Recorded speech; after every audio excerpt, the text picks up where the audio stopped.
Hi friends, welcome to our channel. Me rail ticket పోయిందా? ట్రైన్లో ప్రయాణించేటప్పుడు పోగొట్టుకున్నారా? డోంట్ వర్రీ, టెన్షన్ పడకండి. మీకోసం ఒక కీలక అప్డేట్ తీసుకొచ్చాం. పోగొట్టుకున్న ట్రైన్ టికెట్ ఎలా తిరిగి పొందాలో ఇప్పుడు ఈ స్టోరీలో తెలుసుకుందాం. అయితే ఒక్క లుక్ వేయండి. భారత్ రైల్వే ప్రతిరోజు వేల సంఖ్యలో రైళ్లను నడుపుతున్నాయి. దీని ద్వారా కోట్లాది మంది ప్రయాణికులు తమ గమ్యస్థానాలకు చేరుకుంటారు. దేశంలో రైలు ప్రయాణం చేయడానికి టికెట్ తప్పనిసరి. అయితే మీ టికెట్ పోయినా లేదా చిరిగినా ప్రయాణం చేయలేరు. మీరు రైల్లో ప్రయాణిస్తుంటే మీ టికెట్ పోయినట్లయితే మీరు ఈ విషయంలో రైల్లోని టీటీకి ముందే తెలియజేయాలి.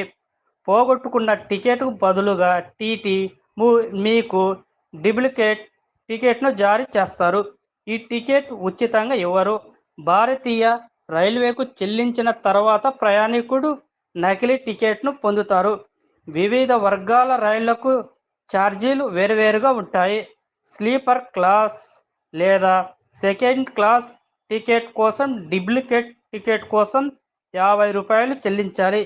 ఏదైనా ఫస్ట్ క్లాస్ ఉంటే రూ. 100 చెల్లించాల్సి ఉంటుంది.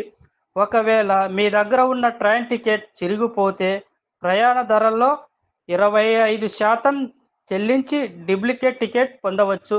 మీ ట్రైన్ టికెట్ పోయినా చిరిగినా అస్సలు కంగారు పడకండి. వెంటనే అధికారులకు తెలపండి.